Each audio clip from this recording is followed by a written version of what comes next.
Қайырлы кеш, қадірменді футбол сүйер қауым. Бүгіннен бастап ұлттық арна эфирінде жаңа жоба. Өздеріңізге доп додасы Бразилияда бағдарламасы жол тартады. Бірер күн болды, әлем назары оңтүстік Америкада. Топты ұрышқа ерген Пеленің отандастары футбол әлемін 6-шы рет бағындырғысы келеді. Бірақ оларға кедергі болатын құрамалар жетерлік. Солардың қатарына Колумбия мен Грекияны жатқызсақ болады. Өйткені әлем чемпионатына осал команда келмейді. Бірнеше минуттан кейін Колумбия мен Грекия арасындағы матчтың куәгері боламыз. Бұл ойын несімен ерекше, қос құрлықтың өкілдері қандай тосынсый жасайды. Ендеше бұл туралы толығырақ студиямызға келген қонақтарымыздан сұрап білсек. Таныс болыңыздар, спорт газетінің бас редакторы Дүрәлі Дүйсебай ағамыз, Оңтүстік Қазақстан облысы әкімі аппаратының басшысының орынбасары, футболдың нағыз жанкүйері Берік Уәли келіп отыр бүгін. Қош келдіңіздер. Рахмет, қош көрдік. Төрткүл дүние көз тіккен футбол аламаны басталып та кетті. Чемпиондыққа үмітті командалардың ойынын көріп те үлгердік. Алғашқы кездесулер туралы ойларыңыз қандай? Ең алдымен осы мына көрерменге жол тартқалы отырған жаңа жобаның тұсауы кесілуімен деп сіздерді құттықтап қоялық. Халық осындай жанды, тірі дүниені көргісі келеді. Енді мына чемпионаттың алғашқы басталуына қарап отырып, бұл біріншілік бір тосын жағдайларға қызықты оқиғалары толы болады деп ойлауға болады осы бастан. Енді біз кеше жалпы чемпиондықтан үміткер екі матчты көрдік. Бразилия мен Хорватия және Испания мен Голландия екеуінің арасындағы. Енді шыны керек ойын өте тамаша өтті. Осы чемпионаттың басында жалпы бүкіл финалдық ойындар көз алдымыз елестеп тұр. Жеке өз басым үшін.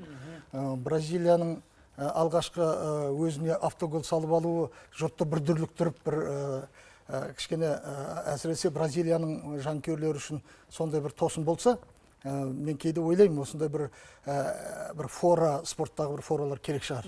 Бір жұртты бір толқытып алып тұрып, қайтадан алып кететіндей. Шын мәнінде Бразилия екенін көрсетті. Алғашқы голдан ешқандай сасқанда жоқ, өз ойынын тапты, сөйтіп жеңді деп ойлаймын. Ал енді мынау екінші ойынға келгенде Испания бұл бүгінгі әлем чемпионы ғой. Әлі де өзінің шапанын, өзінің басындағы тәжін шешіп үлгерген жоқ, жоғалтқан да жоқ. Тіпті ұтылғанның өзінде жоғалтады деген ой әлі ешкімнің ойында жоқ деп ойлаймыз. Бірақ Голландия кеше сабасына түсірді ғой. Дұрыс айтасыз. Голландия кеше бір сабасына түсірді. Енді бұл жерде әрине Испания өзінің ойынын көрсетті. Басында алғашқы бір 10-15 минут өз ойынын көрсетті. Жарты сағатқа дейін созылды деп айтуға да болады.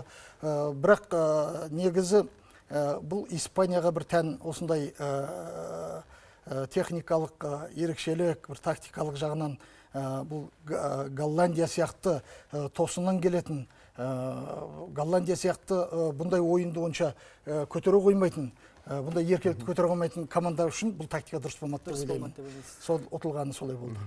Беке, сіздің пікіріңіз қандай? Аралалмаған сияқты әлі кешегі ойын. Енді шынымен біріншіден осындай бағдарламаны дүниеге келген Қазақстан ұлттық арнасының басшылығына, жалпы осындай тамаша футбол додасы кезінде осындай программаны, телехабарды өмірге келген осы арнаның басшылығына өздеріңізге рахмет айтамыз. Шынымен де көп жағдайда біз осындай бағдарламаның болғанын армандап, бала кезден ойынның алдында талқылауды күтетін едік. Біз тек қана жылдағына премьер-лигадағы, ла-лигадағы чемпионаттардың алдындағы талқылауларды ғана көріп өскен едік. Енді міне өзіміздің елімізге де осындай бағдарлама дүниеге келіп отыр. Ақ жол тілейміз, сәттілік тілейміз.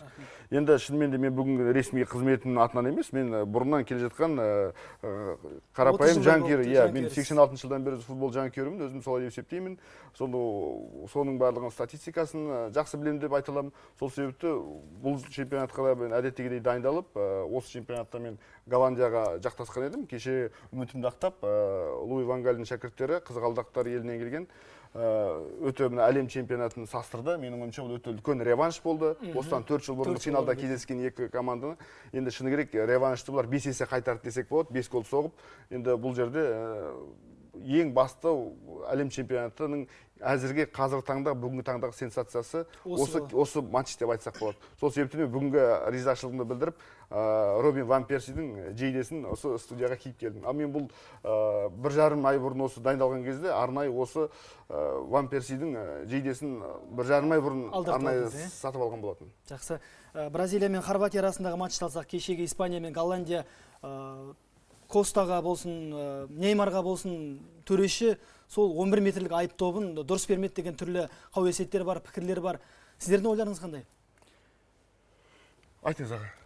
Негізі, мына футбол деген ең нәзік ойын. Бір қарағанда футбол бір қарабайыр ойыншы сияқты болып көрінеді. Бірақ футболшылар өте нәзік келеді. Әсіресе дриблингі бар, мынау ойнағанда әбжіл, жылдам қозғалатын ойыншылардың көбіне көп таяқ жеп жататын да сондықтан. Әрине, кейде бір әртістік қылықта болып қалуы мүмкін, оны әбден үйрететін адамдар да бар, үйреніп алатын да бар. Бірақ мен екі қақпаға белгіленген айып тепкісі дұрыс деп есептеймін. Өз тұрғымнан келгенде. Дұрыс деп есептейсіз. Өз тұрғымнан келгенде дұрыс деп есептеймін. Өйткені судья, төреші ешқашанда сәл нәрсені қалтшы бермеу керек. Біріншісінде Неймарды жейдесінен ұстап қалды. Сәл ғана жейдесінен. Өзі бүйтіп қимылдай берген адам өзінен өзі ұшты. Ол көргендерге болады. Жейдесінен дегенде бұлай иықтан тиді, оны қайтадан көрсетті. Екінші сәтте ол Неймар құламауы мүмкін емес анада. Қанша алып болса да, ондай қимылда ондай болады. Екіншісінде Костада тура осындай болды. Коста алдап өтіп барып, бұлай өткен кезде тірсектен. Байқайсыздар ма? Тірсектен Коста салмағымен кетіп қалған жоқ па? Жоқ. Салмақпен де кетіп бара жатты, бірақ оған көмектесіп жіберді. Сәл ғана тірсектен тигенде, тірсектен қақтайтын күресте бір сондай не бар, прием бар. Қағып жіберді, содан кетті. Берік мырзаның ойын білші. Жақсы, енді менің ойымша футболды бұл жерде қанша адам көріп болса, сонша пікір бар. Өйткені оның үстіне тура біз төрешісінде тура алаңның жиегінен ортасынан көріп отырған жоқпыз. Бір әрине көптеген әртүрлі техникалық қайталаулардан көріп отырмыз. Бірақ енді бірінші ойындағы Фредтің құлаған кездегі менің ойымша өз пікірім, әрине ол қаншама адамдар енді Бразилияның жанкүйерлері оған ренжімес. Ол жерде таза айып добын белгілейтін қажетті демес еді. Енді ол әрине алаң иелеріне қашанда жақтасу болады. Ол қаншама әлем чемпионаттарында, Европа чемпионаттарында көріп жүрміз.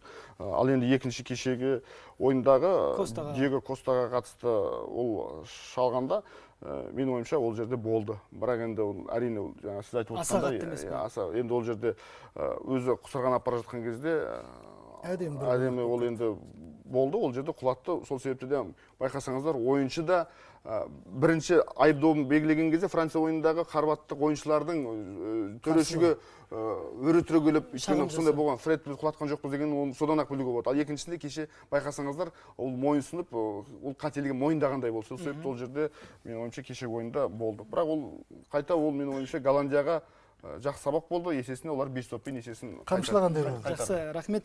Енді бірнеше минуттан кейін Колумбия мен Грекия арасындағы матч тамашалаймыз. Колумбия осындай үлкен додаға 1962 жылы қатысыпты. Одан кейін араға 28 жыл салып 1990 жылы жолдама алған екен. Сол кездері бас бапкер болған Франциско Матурани шәкірттері, бірақ топтық кезеңнен аса алмаған. Колумбия біз үшін шын мәнінде жұмбақ команда секілді. Бірақ қандай ойын өрнегін көрсетуі мүмкін? Енді Колумбия үшін ең басты өкініш бұл Радамел Фалькаоның қатыса алмауы, оны бүкіл футбол сүйер қауым біледі. Өкінішке қарай бүгінгі осы әлем біріншілігіндегі жасында жарқырап өнер көрсететін футболшылардың бірі болады деп күткен едік. Өкінішке қарай жаңа жарақатына байланысты қатыса алмай отыр.